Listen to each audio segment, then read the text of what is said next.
How's your tomato plants? I got some peppers back there. They're not doing all that hot. Not all that Uh, hot at all. are they growing inside? They were outside, but it rained really hard, so I had to bring them inside so they don't get completely flooded out. It's been raining it's like they said they were in a drought, and it's rained like 5 out of the last 7 days I to the opted point where I for was the. afraid we were going to sink. That's not good. Yeah, I not opted a, for the front yard pepper. This is instead of putting them doing a whole garden and all that shit. So you put them in the front. got. Oh yeah, I yeah. Like they're like 10 times better than some hydrangeas, man. They're nice, right on the walkway.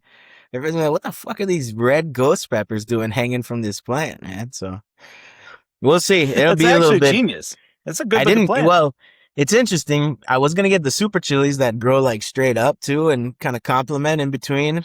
And but these we got in late because after we went trip back to Green Bay for a week or so, then I came back and I was like, shit, I never planted any plants. And uh Gail had given Alyssa like 4 or 5 starter um tomato plants that just came back in the garden randomly, right, from all the old rotten tomatoes at the end of the year. Mhm. And so she gave us a handful. So I built her a little garden and then put those tomatoes in there. And then we left for like 2 weeks, and then they were alive when we came back, and now they're shit like 3 feet tall. And so got a good batch of tomatoes coming. And then I was like, man, I always do peppers every year, and they're so nice because they don't require too much maintenance, so you can't really fuck them Mhm. up. And so I got a couple in like the, I don't know, pint jars. So like the bigger ones that are like usually $10, and maybe just in this area nobody buys ghost peppers, so they were on sale at like clearance. And I grabbed like 3 of them because the bushes were already like pretty much semi-mature, starting to bud. So threw them in. Hopefully that changed and fuck them up too much, and I'll be able to get some. But they take a while, I know, to ripen. I remember those last 3 years that I had that uh garden. I got some real good peppers out of them, but they take a little. Those ghost peppers take a little bit longer. You just plant them in the ground, like around the walkway, or are they raised? This one I did.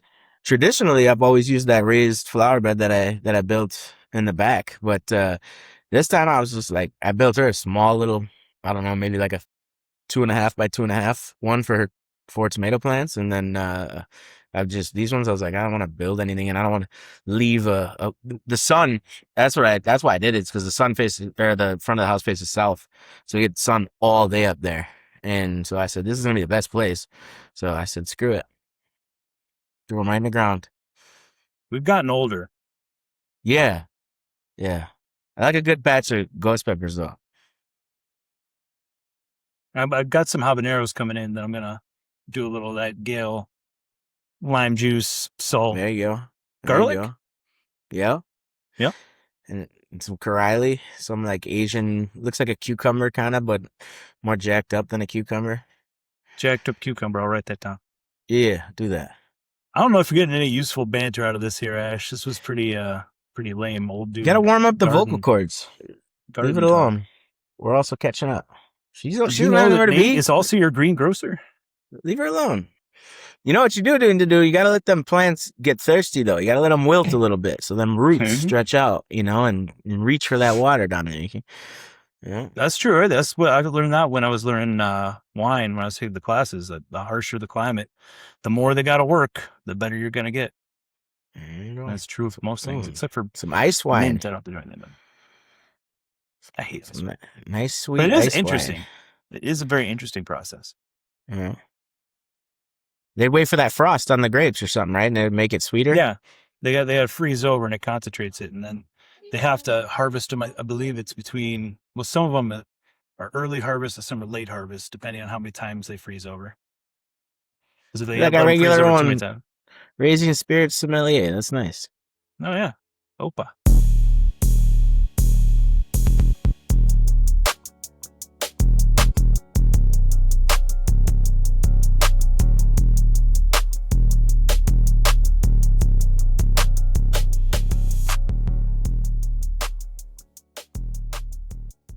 All right, ladies and gentlemen, thank you for joining us once again for another rousing episode of Raising Spirits with your friends from New Standard. I'm Will. He's I'm Nate. Nate. There we go. Here back again. It's been a few weeks. Took a little hiatus. We'll call it summer vacation, I suppose. I'm over here now in North Carolina, about to head down up to West Virginia. Nate holding it down in the big CLE still. Looks like he's in lockup based on the blank wall behind him. Yeah, been here for a while. Chairs are bolted to the floor. It's actually the quiet room. You got to get some art or something. We got to get something up on that wall. I thought you got something ready to go, right? Well, I got plenty of pictures around here. Yeah, I even got yeah. For the record, just so everybody knows I'm not full of shit. No, I don't think this is going to prove that. But Yeah. Yes, I got my one share. NFL owner. Yeah. Should put that on your LinkedIn. Well, I'm going to put it on my wall eventually. Get a lot of the only thing here. So someone asked me, how much can you sell it for? That's not what the hell it's for. So it's worthless is what you're saying. No, very valuable. Very valuable. Tell me another team owned by the city and me. And you? I really couldn't. So today we want to talk a little bit. I think we've touched on casino quite a bit. Obviously, I think we've shared, especially in our last episode, You'll Get to Know Me, that our careers have been largely in the casino, and a lot of it, at least I believe half of each of our careers in the casino were in casino marketing or casino marketing adjacent, as well as our illustrious producer, Ashley, and a lot of friends of the show. And we found this story here that actually Ashley shared. That's very interesting. It kind of led down a rabbit hole of, what it really means to be a host, what good service really means, specifically in the casino realm, but really it's, relevant to any hospitality area of, how far is too far, how to be careful, when you're giving great service, what service really means versus, what hospitality means versus what, I guess collapsing or just giving in to customer demand sometimes. It all kind of ties in together. So, Nate, I don't know if you heard about this story, but I figured I'd just kind of throw it to you. And it's kind of appropriate. We just had the All-Star game yesterday, and Bryce Harper made an appearance there. So this story revolves around FanDuel, Bryce Harper, and Cameo. So I thought it was very interesting when Ashley sent it over. Those are three things I didn't, necessarily wouldn't think together. So what happened, and on the surface, it sounds like a great idea. A host from FanDuel, I believe it was FanDuel. Yeah. Host from FanDuel reached out on Cameo to Bryce Harper to get a message for her customer for his birthday. Now, surface Will, casino marketer Will says, that's a freaking great idea.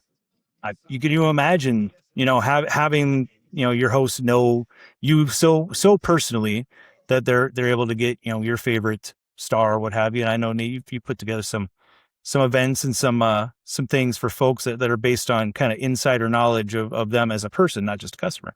So looks great. Come to find out, this was in November 24.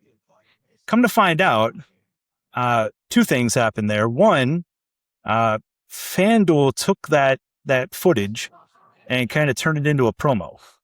So they kind of stole a little bit of the likeness of Bryce Harper there, which is a no-no on the MLB. They're fine with you advertising gambling nowadays, but they got a lot of rules around it. But more importantly, this customer is suing everyone related to it because his claim now is that this was just part of a campaign that got him addicted to gambling and got him $2 million in losses over the course of these, not even 2 years since this occurred. So it led me down, we've handled some situations, not nearly on this, probably at this level, but some situations that are adjacent to this. And we've had a lot of hosts work for the both of us that have had a lot of what may seem like great ideas on the surface, but don't end up being, and what may seem like a terrible idea on the surface and end up being a fantastic idea. So that'd be just fun to walk down a little memory lane there and talk a little bit about the hospitality of the individual, knowing your individual and how you can market to them on an emotional level responsibly. Yeah. First thought too, the same as yours, is that uniqueness, in every industry, I'm assuming, but especially in our gaming industry, we're looking for ways to set ourselves apart, right? We always say that it's kind of cliche, but same brick and mortar, same machines, they all got the same brands. It's what's different is the people, right? It's the customer service, it's the experience, it's what you can, deliver differently versus your competitor 7 miles down the road. And to your point right away, like that personalized gift, even as simple as it may seem, that guy probably carried it with him, showed it to all his buddies at work and in his personal life, and that meant a lot, right? And that kept him probably playing with FanDuel over DraftKings and all these other companies, even though they're throwing money at him, and probably more money due to his absence than a lot of these other Mhm. cost companies and apps. So huge kudos for the thought. And now, yeah, you probably want to make sure you vet those things and you're more tactful with them. I'm baffled that they would have tried to use it around a campaign.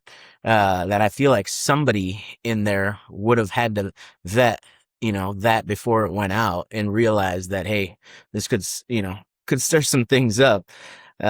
We've been known to break, a few rules here and there, or quite a few rules, but you definitely something of that caliber. I think when you're involving a player of that magnitude, and you're dealing with a celebrity, essentially a professional athlete of Bryce Harper's magnitude, then I think you really got to cross your T's and dot your I's and make sure that you're doing the right thing. So we did shit. We did a lot of those, unique things, and where we tailored our, you can't just give away a Dyson vacuum or a Theragun, or expect it to feel special. Like, yeah, it's a $300-500 item. Like, yeah, they're gonna feel special, but they're gonna feel like they earned it already. That doesn't make the experience and really give that appreciation from that customer toward that brand. It's got to be that personalized touch. And we, as hosts and a host team, that was my expectation with all of our best players, was that our host team knew the ins and outs about them. And actually, I remember there was a time I was interviewing for a role a little bit before I left the casino, and due to my non-compete, I couldn't take advantage of it. But I remember this gentleman, and he was actually in England at the time. Sorry, they took a L today, but against Oh, Argentina. did But they? I yeah, they haven't looked at did. the score yet. I hate I think it was Argentina. 2-1. But anyway, uh, I was interviewing with him, and I was telling him a story about how brought a player down to the on-field suites for the Browns game, right? And it wasn't that the player was a Browns fan, but it was that her grandson was a Browns fan. And we always knew that the key to a player's heart oftentimes is their loved one or their Mhm. friend or their family, and by giving them an experience that they would never be a part of. And so this particular player brought her grandson, to the game, and I said, she wasn't a Browns or Steelers fan, but she was a Landon fan. And I just remember this guy's accent. Oh, Nate, I love it. I love it. She was a Landon fan. That's the best thing I've ever heard. And unfortunately, we couldn't go anywhere due to that non-compete, but I feel like I had that one nailed. But all in all, again, those were the thrilling moments, that seeing the glow in the faces of friends, family, and players for that particular reason. Not just throwing money at them, but it's throwing those unique gifts and situations, and thinking about them as real people, that you took the time to get to know them, to know their kids, graduating, and you're sending them a card with something for their child, or getting their 16-year-old, sending them something that they can give to their 16-year-old for that first, time behind the wheel. So those special things are huge, and especially from the host world. So Yeah, that's where we thrived. the number one thing for casino marketing, it's similar to anybody you listen to on a sales training or a podcast or something, is to listen. They're going to tell you what they want, and if they're not talking money, they're talking about their grandkids all the time, or they're talking about their favorite place to visit, or they're talking about their favorite food or their favorite drink. Nate was famous for getting bottles of liquor that weren't carried by the purveyors that we were able to work with, and stashing them somewhere for players that were going to go down the street to our competitor because they couldn't get their favorite vodka or gin. And food and beverage people hated it. They were so annoyed by it, despite the fact that, food and beverage, EBS, security, everybody should feel like they're part of casino marketing to a degree, because they're getting to know these players and dealing with these players and are able to influence the positive or negative outcome of an experience. So I think food and beverage of all people should have liked that, but We it's had, we so had, I simple remember to some, listen. we had some exclusivities with certain, brands. I remember Pepsi and stuff. And I had this, I had a $2 million player in Tahoe at the time, and he only drank Coke, and so they didn't carry any. And same thing, we're running over here. I actually remember Paris Hilton. She opened a nightclub, and I believe it was her mom or I can't remember. I think it was her mom wanted a cigar for the birthday party that was opening up what used to be the Vex and Peak in the past, and or maybe it turned into Peak. I can't remember, but regardless, she was there for this grand opening, and her mother wanted something specific, and I had to run 2 doors down to our competitor because they carried it. They had a cigar shop and grab something for them, but those again, those probably no-nos. You're doing for the right reason. Those are the ones you don't really worry too much about. But something again of that magnitude and caliber that they pulled off with FanDuel, big no. It could be like taking some special players out and you know ordering some magnums of Camus or something that might go against company policy, Mm-hmm. uh, and maybe more than one, and maybe the $120 tomahawk I was steaks gonna and say, what everybody. goes good with that is a tomahawk steak and a 1 pound lobster tail. Oh yeah, and the add-on lobster tail is Mm-hmm. huge, absolutely. Shout And out then to when Charles.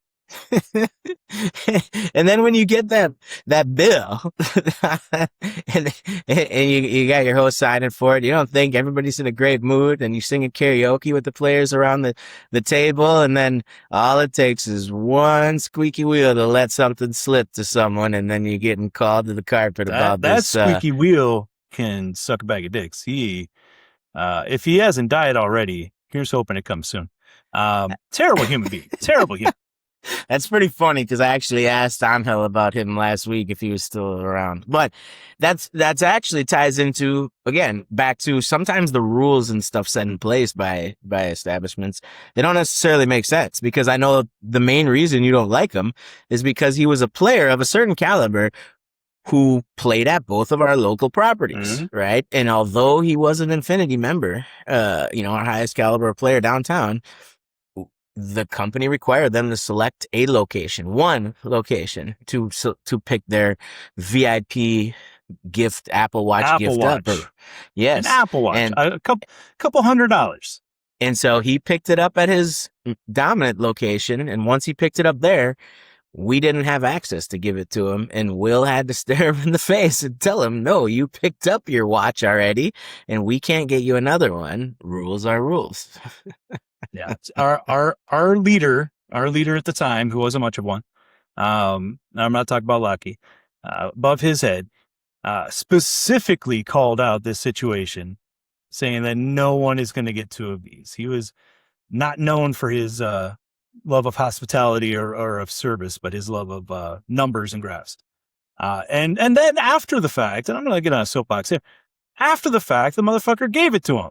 And so oh yeah, we should have done that. So he just folded like a cheap card table, made me look like an asshole. This piece of garbage is talking crap about me in the casino. And I'm like, I would have given you the goddamn thing, but my boss's boss said no. And then said yes. He showed me the there's picture. There's a whole other lesson in there. He showed me the picture of like the gloves that he had with him and Muhammad Ali, and so he was gonna knock you out. Yeah. The only person he ever knocked out was his girlfriend when she had to get treatment for the syphilis that he gave her. And that's not even a joke. That's that was an awkward couple to have drinks with, because they would both come around and start telling you some things. Yes, sir. Yeah. Back to service. Great service, that is. So, but that's, that if we would have done that right, we would have listened to this guy who just wanted to feel important. And if you look at his overall value to the company, it's worth the investment. Most of the people that were involved in this didn't ask for two. A lot of them didn't even pick up one because it wasn't important to them. That's where we got into some of these other smaller niche things. Hashtag Blue Delta jeans. to find the things that were, important or made people feel differentiated. And It, that was maybe not listening to what the customer wanted, but it was, listening to that they wanted something different. They didn't want to just come pick up a $20 lottery ticket. right. And I think if there's a little bit of a lesson here too to any leaders or executives, you got to empower your team, right, to make the right decision when in the battlefield in the trenches, because some little hiccup like that, crashed his play, I'm sure, for one of our hosts at the property for a Mm-hmm. while, and obviously left a sour taste in his mouth for you and any other team member that was involved. And again, had we been empowered to be able to make it baffles me. We could add, a few $1,000s in free play and comps, but couldn't give away a $400 and $500 Apple Watch, make the No. decisions. We were in a very tough position there from a VIP standpoint at the time because the company was, in a position to try to sell. There was a lot of financial pearl clutching going on at the time, shoring up budgets and things. And that's we're lucky that the company got out of that in as good a position as it did, because there are places, similar to our conversation the other day on Caesars, that when you start to pull back in the wrong places, no matter what you're doing, if you're restructuring, if you're whatever you're doing, you're gonna hurt your long-term prospects. And anybody who is seasoned and is looking at buying a casino, and you would imagine you've got your top echelon of management doing the due diligence on this, they're going to be able to see through that BS because most of us have been through that. There's been so many change of hands. You're able to know that if you're pulling back on the VIP side, you're making a long-term negative investment in your business. So Yeah, and very it's lucky that people like Nate were able to pull us out of that through relationship building. yeah, the relationships are probably the only things that keep it apart, because when you're cutting comps, you're cutting costs, and you're thinking they don't notice, through transitions and changes of marketing plans. And again, a lot of them were lessons learned, right? A lot of us were new to that in the situation here, especially with such a highly frequent market, where Mhm. again, they noticed the hold changes on certain games and banks and machines, to where of course they're going to notice when free play is earning and calculating differently, and then the use of the comps and the free play isn't converting the same too. And so, yeah, it was very difficult, and those loyal VIPs were what really kept our business going, and I remember, I love Caesars, how they used to say, 400 gold cards to make one 7-star, and that 7-star should truly feel special. And do you want to run around and take care of 400 people, or do you want to give your most attention to that 7-star, that VIP customer? And we learned that in Lake Tahoe. And shout out to Tahoe. I think they just reopened Harvey's Mhm. on the lakeside, that new renovation, big project that was going for the past couple of years, I think. And so they cut the ribbon over the past week or two. We'll have to go do an episode on location and go check it out.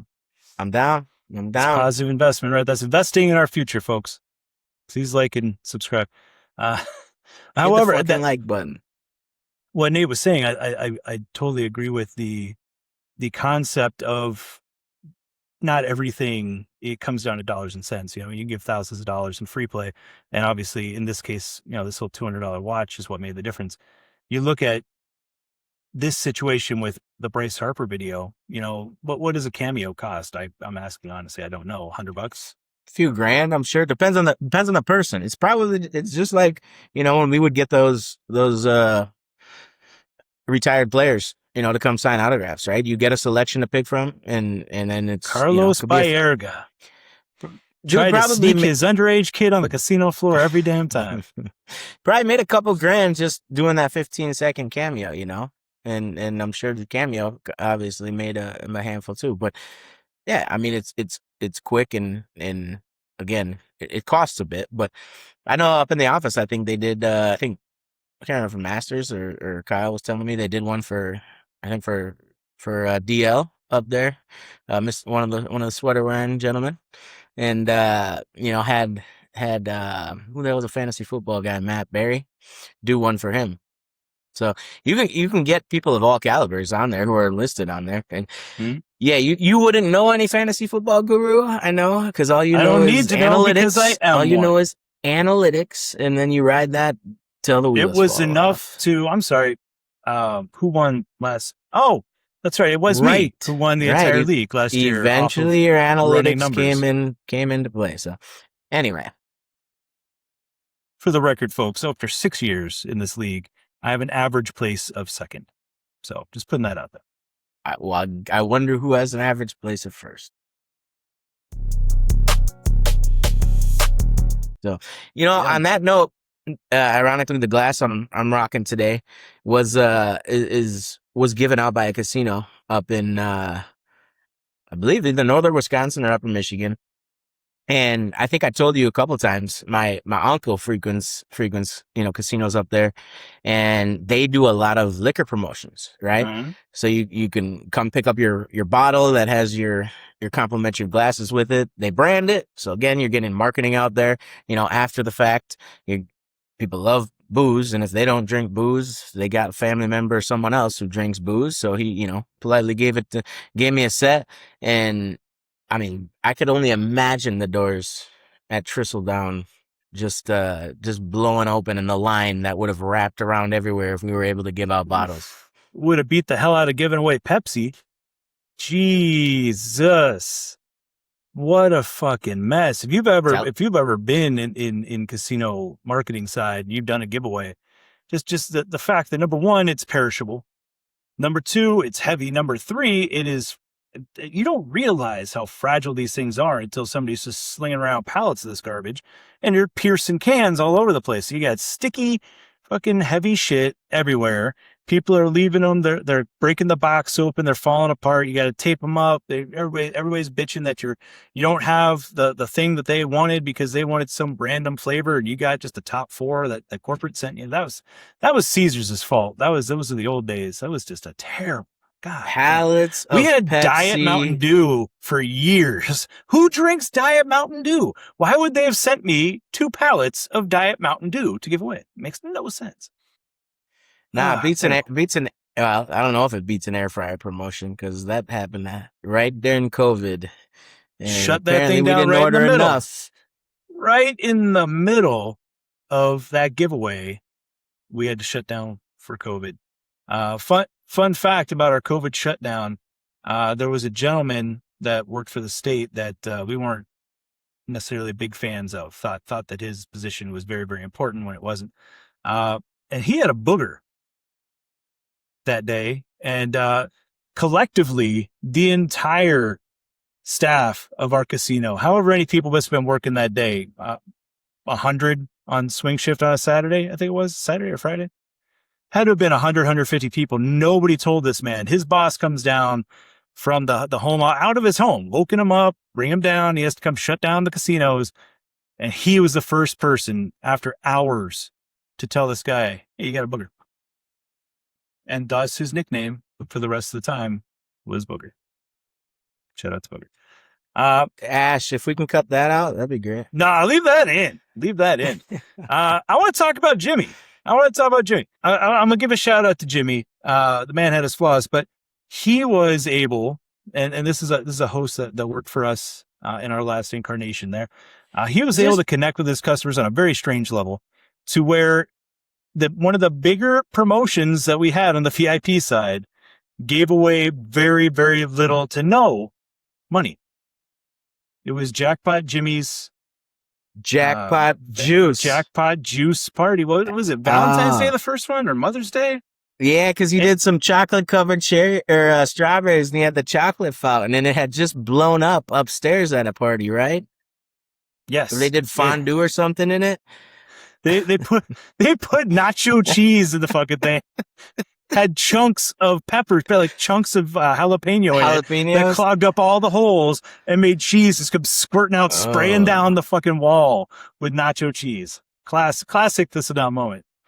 But anyway, this jackpot party, it is literally just a chance to stop by, shake hands with your host, who's going to make you feel like the most important person at the moment. He's going to give you a rose and a chocolate covered strawberry and some non-alcoholic jackpot juice. And damned if people didn't show up for it. And that right there shows you that it's not the investment, it's the connection.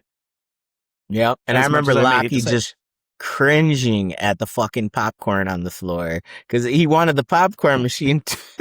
And Oh the man, weird, and creepy graphics, and it just killed. And if you connect with your player on that personal level, you become the offer. You could put yourself into a position where you could just say, "Hey, I got to hit my numbers and I need you to make a trip. I just really need you to make a trip. Can you make a trip just for me? We'll have dinner or something."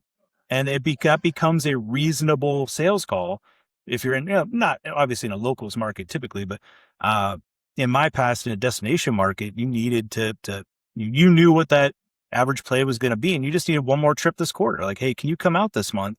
I could really use the help. And more times than not, yeah, no problem, man. When you need me, I'd love to make a trip down. And if I can make it where it helps you, even better. boom, just rent a tuxedo. Was that a rental? I figured he Shit, just stole it back in the old dry cleaning days. I thought he dug up someone's coffin and pulled it off him. Shout out to you. We'll have to have him on the podcast. We'll bury the hatchet. Um, There it is. yeah, man. Kind of got off the rails here, folks, but yeah, hospital. I guess the moral of the story is just hospitality is hospitality. It's not things. Nothing used to aggravate me more than than I was calling customers. But when I had to call a customer back who said, "Hey, I received terrible service from your team," and so you give them a call, and Nate's done this 1,000 times, probably more than I have. You call them, you say, "Hey, I understand you didn't receive the service that you were expecting from us. I'd love to learn, a little bit more about your experience and how we can help." They're like, "Well, I think I deserve $500 and you only gave me $100. Well, that has nothing to do with service, does it? That's your expectation. That's the program. That's an offer. But if someone evaluates your play and doesn't give you what you thought you deserve, that's not service. Those are things. Service to me is everything but the things. Everything up to the thing. You can't control the machine breaking down. You can't control if it's too hot or too cold. You can't control uh, you know, other departments and how they respond to your player, but you can control, how you anticipate their needs, whether you got in front of it and went to the steakhouse and let them know that this customer was coming in and they had that bad experience last time. So make sure you got the good cheese, the good dip there, or whatever. They know that the last 3 times the steak's been overcooked. So can the chef cook the steak this time around? Whatever it is, room service, having I've had more customers become loyal just by putting a carton of smokes in their room when they hit town because they didn't want to pack a whole carton and take up space in their luggage. They get off that plane and they got a whole carton for the weekend. That was back in the Nevada days when you could do stuff like that. But so many, the anticipatory that I know those end up being things, but it's not that they had to ask for it.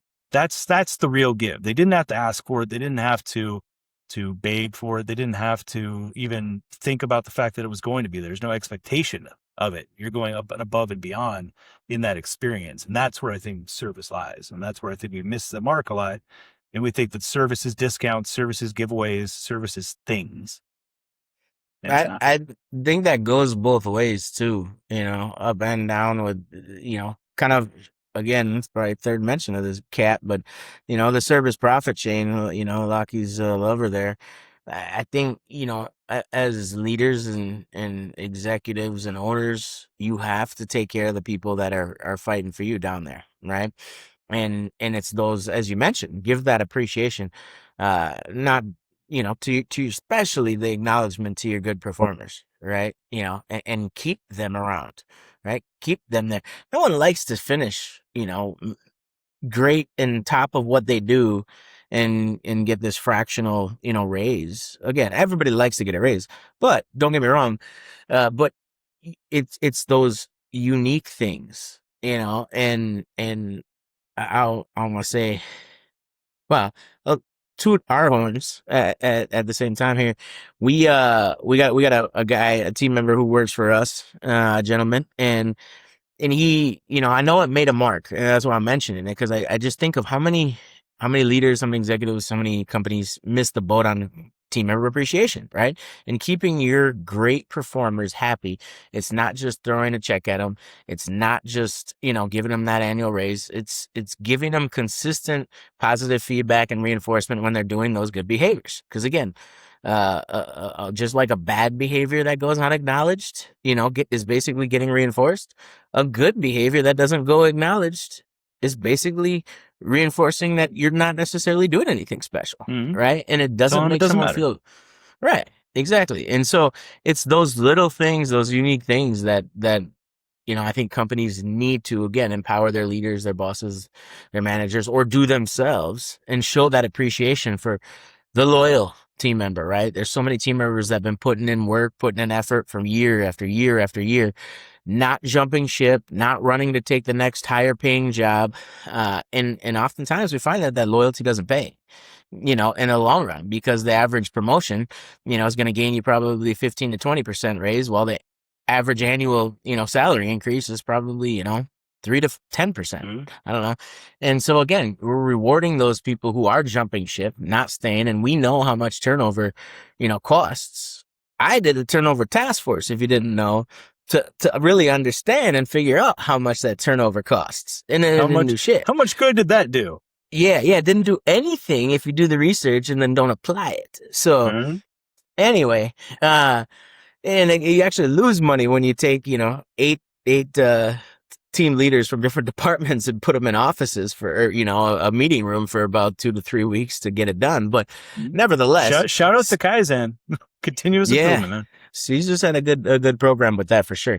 But again, back to finding those unique things to take care of your team too. Just like you're taking care of your players, it's a different customer when you're a manager, when you're a leader. You have a different customer, being your team and as an owner. And so finding those unique ways to show them appreciation. And it might be it might be their favorite ball club's jacket or a hat or something. Just sending them that one-off stuff. What did that really cost you in the long run? And that acknowledgement and that appreciation. And sometimes, back in when I was in the BLT department, we used to have the spotlight on service, and I know we had the quarterly and monthly winners of like the kind of, what do they call it, the Triple Crown, and these celebrating success, couple different categories, and we'd hold a little banquet and stuff. Well, I did it for spotlights. The when you got your 5 on spotlight on service. The customer evaluation, the secret chopper. And again, didn't cost me anything to print this little and I got to actually remind Ash, because I want her to do something like that, but print this little certificate, with some gold striping and metallic, flex on it, and put it in a $1.50 frame and give it to that person, whether it's in front of people or not, knowing your team member again, that makes a difference. Those little things, make a difference and are going to keep your guys and gals moving and doing the right thing and fighting that battle in the trenches. And, what I was mentioning before was that trip, Terry showed his appreciation, and said thank you to the OGs that, and in that message. And he mentioned it after again too, where we had a gentleman that went out to Vegas to celebrate his birthday. Both Will and I obviously have connections in the casino industry. Kind of just knew one of the 2 properties he was staying. One of us reached out to a friend, family, got found out the room number, found where he was staying, had a bottle of champagne, played a fruit scent up there through a couple connections. And again, it's networking, right? We always say that. And had that waiting for him when he got back to the room later that night. Meanwhile, found out he was going to, Circa, as I mentioned, one of the great properties, newer properties down there, going to spend an evening, had a pool or a hot tub area rented out in that outdoor pool sports book there, and found out where their reservation was. Had the server come, bring them a bottle or some drinks, bring them some food and desserts, and that text at like 2 a.m, Eastern time, coming through, saying much love and appreciation. Like, that's what makes someone feel special, right? Took us probably a half hour to kind of organize, or, maybe an hour, and sift through some things. But those are the things that make those team members constantly willing to go to battle for you. And again, I think a lot of times companies lose the thought of that, where we've talked about it before, where, the engagement is a pizza party and a gift card. It's not. It's really not. It's just like with the customers. It goes exactly the same. Same with customers as it is with team members. It's a service profit chain. If you empower, you appreciate your team members, they stick around long enough to become team members you trust and empower, who then are able to engage your customers in a completely different way as a person, not just as a cashier, or as a teller, or, as a transactional team member, but as a person, as a friend. And so many, I used to shit on this idea for so long. And as I've grown in the industry, I realize it's true that a lot of these people become your friends. Probably about a quarter of the people that were at my wedding were old customers that had formed a relationship with my wife. Not with me. I hate customers, but she did it. And She did a another great. quarter were team members. Were employees, the people that worked with you. People that were. That's true. It is when you're able to blur that line responsibly and have mutual respect to where you can still, you know, have that relationship despite saying no to a comp or saying no to an offer or whatever the case may be, and having that differentiation of work versus personal. And it takes it takes a very savvy, smart, but also confident person to be able to have that relationship, because it's going to go wrong more times than it goes right. You're thinking, oh, I've got my new best friend here.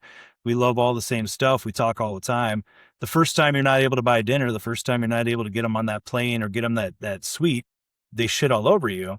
Well, the normal person is going to have a lot of negative feelings about that and maybe be afraid to put themselves out there with another customer. But a great host kind of blurs that line and is able to have a lot of that personal relationship while still towing the line from a professional standpoint.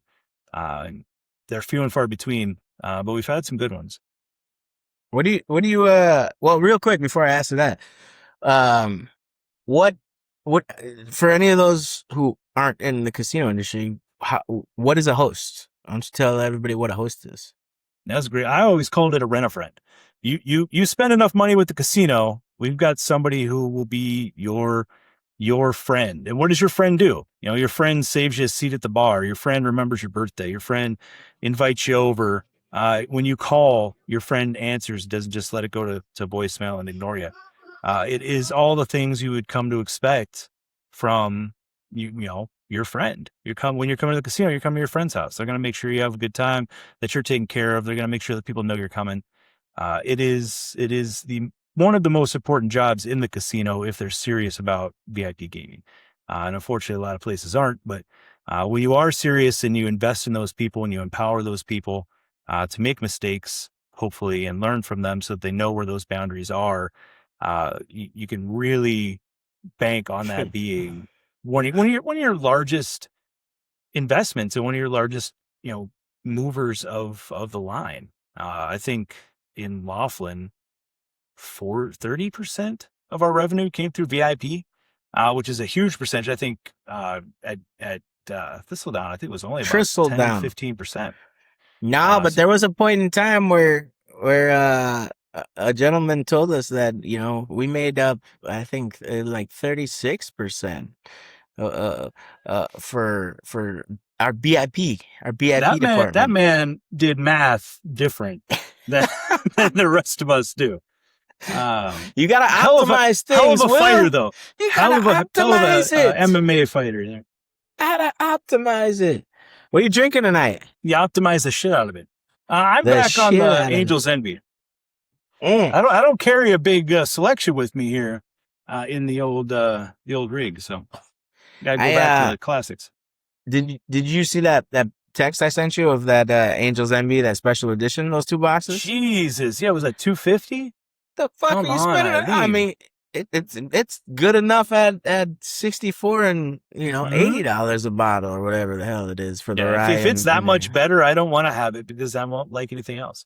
that the lady was looking at me because I was opening the box and I'm looking to see if there's anything else in there besides just the bottle, and the bottle's a little cooler because it's got the like kind of the wings and the feathers, like they have some I don't know what the hell you call it. They pop out the bottle. They're not just flat, right? So the bottle is a little nicer, and it Those comes in a embossed. little yeah, there you go, little velvet kind of covered inside. Once you're inside the case, looks like a Harry Potter fucking book. But yeah, I couldn't get myself to spend the money on that, man. But I did grab Some one of Russell's these. there? Yeah, I've never had. I've never No? had. Nah, and I pushed my first Platinum and Beyond on Monday, and I always ask my customers besides where they'd eat in town. I asked them what their favorite place to eat is. I asked them what they like to drink. And he said they both said it. It was like in unison, and so I said, "Oh, I'm gonna try it next time I go to Wow. the store." So grabbed one Russell's yesterday isn't and said, bad. They have some nice small batches for sure. that might, they just said it's their go-to. So I gave them a couple of recommendations. I recommended the old last year's 107 Antique, the Weller. I told them that's my go-to. That's my favorite when I got it in hand. And don't forget to bring me that bottle back when you come back. We'll be back soon. We'll be back. We'll be back up September. I got a couple bottles No, of Booker's August. waiting for you August. too. Crack open. Woo. Look forward to that, folks.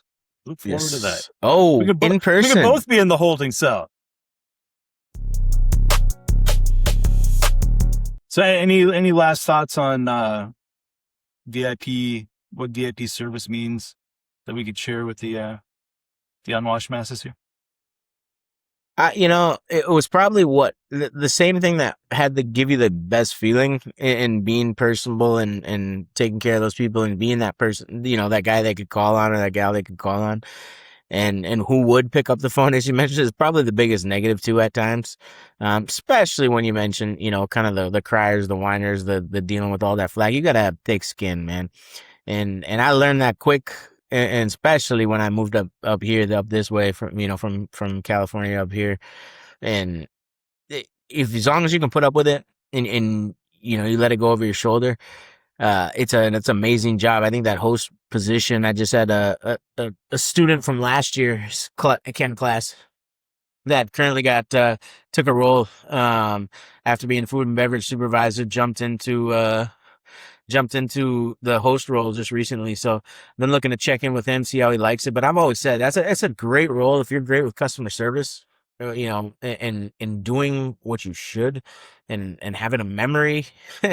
I think that position itself is one of the funnest jobs. And I know we joke about the magnums of Camus and the steak, but there was a time where I didn't know what a bowl of macaroni was like, and I was probably pushing 275. Like, man, this food is going down good. These drinks are going down good. This is work. I'm going to ball games. I'm in the suites. I'm taking care of these people. I'm going on drinking vacations to Cincinnati, to Detroit, to the Bahamas, to Cuba. Like that role was dope. And again, I'm grateful that I had the opportunity to spend some time in it. And anybody who's looking to get in the casino, I always tell them it's a great opportunity to really get to know your players and to get to know all the different departments. But at the same time, you really got to understand, once you get to know all those different departments, where you want to go, because that role, there's usually only a couple avenues up, right? So, and you're not gaining supervisor experience, you're not getting management experience. So where can you go from there? You could be a host manager, you could be a host director, but where else? How many times are those positions available? So what I always told everyone was, get in there, get to know other departments, understand what else you like, and anybody who truly wants to be a leader or manager, then get over to a department where you can supervise, you can have a team, you can build, you can develop, and don't worry, the dog brings some character to the equation. I couldn't tell if it was his ass or your face for a second, but so anytime you can get exposure, that host role is a great role if you can get into it. And I used to love when we had the VIP host, just because nice entry level position, paid a decent amount. That's the other thing. And so many of these roles, they don't even pay enough. It's not paying enough to live, right? Yep. So you gotta have multiple jobs, and you can't give your full attention to one particular position or role. And you got to spread yourself thin, and you're never going to be doing the best you can when you're spreading yourself, thin, and you're doing all these different, jobs to make ends meet for your family and such. So, I remember driving Amazon in the morning. Sadly, there was God, can we reference him one more time? didn't we pay a particular department due to company expectations $10 an hour prior to COVID? Was that not real? Was it $12 and we got a bump after COVID finally? There was, I remember I had to get into a pretty vigorous fight with our GM to the point where I was told to shut up and sit down because they were paying everybody else but marketing a premium because they weren't complaining and they weren't in the union. Yeah, right. So So I got yeah, a little beef about that one, but yeah, if everybody there else is making 10.50 and I'm still paying people $9 an hour to handle our best customers. if the message is anything, it's the squeaky wheel gets the grease. And then Wendy's Right. across the street's paying $14 an hour too. So Yep. you get $4 an hour more to go over there and jump ship to the next fast food paying job. Anyway, no, that's an amazing role as a host. So I'm glad you That's a good defined it point for the though. people. A good point is have a strategy to get out. Otherwise, it's just like, fine dining service, cocktail service, dealing, the money is good and you might want to do that for a long time, but there's got to come a time where you want to graduate, and a lot of those roles it's physical, but in the host role, it's, mental, emotional. You're dealing with people's problems. People are telling you when their families are falling apart and they're telling you about financial issues and they're telling you about health issues and you're expected to pay, sit there. They're going to want to be on the phone for 45 minutes and you got to get 25 more phone calls this hour, what have you. You got to have that strategy that it either one, that's what you want to do. And at any level, if you want to sweep floors for your entire life because it makes you happy, then good, you're happy. And if it pays, it makes you able to feed your family, then you've won. You're doing better than most people because most people are miserable or trying to do too much. So if you're happy doing that job and it is paying the right thing for you, good. But if you have, aspirations or you think, you want to reach a different place, then you got to give yourself a runway and say, I want to do this for 5 years. I want to do this, and go to school after hours or, work with other departments to shadow and learn some of those things. Cause I've got a lot of hosts that used to work for me that, obviously a lot of them still work in the industry and in different, iterations and different positions, higher up. Shout out to Mike Clayman, who's running some things over there at MGM, who used to play guitar in our showroom as a part-time spotlight guy. But there's just as many that have gone out. I want to give a shout out to Beverly from back in the day. She was one of our hosts in Laughlin, and she's now chief marketing officer for a healthcare group out in Vegas. Really, took the experience and said that she could parlay that into supervisory, experience. You're handling issues, and was able to take all these things and go to school, get the information from other people that she was working with to form these concepts of leadership and things, and then move up and move up and move out and go and do some really big things and really, really, really impressive stuff. Lot of stories like that for the folks that have treated it like a launch pad. Cause it really is, you get experience in obviously marketing, but also, the gaming areas, slots of tables, the hotel, the food and beverage areas. You're having to oftentimes manage without being at a manager level, some of these line level team members to make sure that your customers are getting that experience that they expect. And there's value to that. And a lot of people outside the industry don't value that experience at that level. And if you're in that position and you're looking to figure out how to parlay that, give us a shout. Definitely had to help sculpt some resumes in the past to extract as much relevant experience from what many may see as an irrelevant position, Yeah, which if it's this not. show is entertaining enough for someone who doesn't have a gig or a role and wants some guidance, or is young in their career, call Yeah. us. Just One DM one us. of the three of Just you has just to need something. comment because just comment. You'll be very lonely on the comment section, and then Yeah, you'll be it'll be able the to only one. We'll see it. We'll we'll see it. give Don't you worry. the attention. We'll specifically call you. Now that's what I was getting to earlier. It's a window that just popped up. I gotta close it. The worst part, is being that close to those players. So when they're running into a problem at 3 in the morning, I was getting an LMP call. I mean, Now, regularly, right? Regularly. Actually, it was more Shout 4 to out to Lump. 5. 4 to 5 because that's when they would drop the cash boxes. The soft count would go through the casino floor and disrupt the playing. And of course, when you're not winning, you want somebody to blame it on. And you're going to blame it on those poor people that are taking all the full cash boxes out at 4 in the morning. If there's any casino that's listening, please rope off your sections. Do it in advance. Don't let your players be around. Don't ask them to move so you can quick pull out a cash box. And again, they're looking at you like, oh, that thing is full from all my fucking money. No, like, come on. Like, who was thinking? Unbelievable. Especially high limit. That one's free. I'm if you want any done. more I'm advice, done. you got to bring us on as consultants. I'm done. Thanks for coming back. Yeah, you've wasted another perfectly good hour, almost on the nose, listening to the mildly entertaining rantings of your friends at New Standard. Appreciate you guys joining us for another one.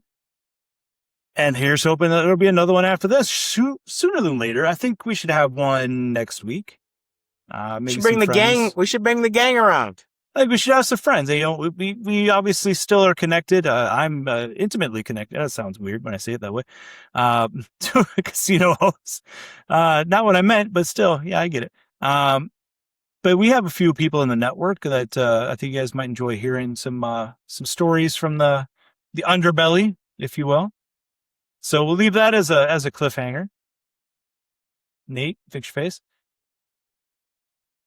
There you go. Thanks for coming. All right. Raising Spirits is a New Standard podcast starring your friends Will and Nate. Howdy. Produced by the illustrious Ashley Kuba. Thanks for bringing us back, by the way. The theme music is by Marcus McLaughlin. Our musical director is Angel Flowers. You could raise our spirits, and we do hope you do, by following us on our socials at Raising Spirits Podcast, especially out on the YouTubes. Nate? Hit the fucking like button. Hit the fucking like button. Or you could check us out on our website, newstandardconsulting.com/raising spirits. We'll see you next time for another one. You can hire us there too. Nate needs the money. He's got a baby. I have a dog. Come on. Nights and weekends, I'm available. Nights and weekends. Nights and weekends only.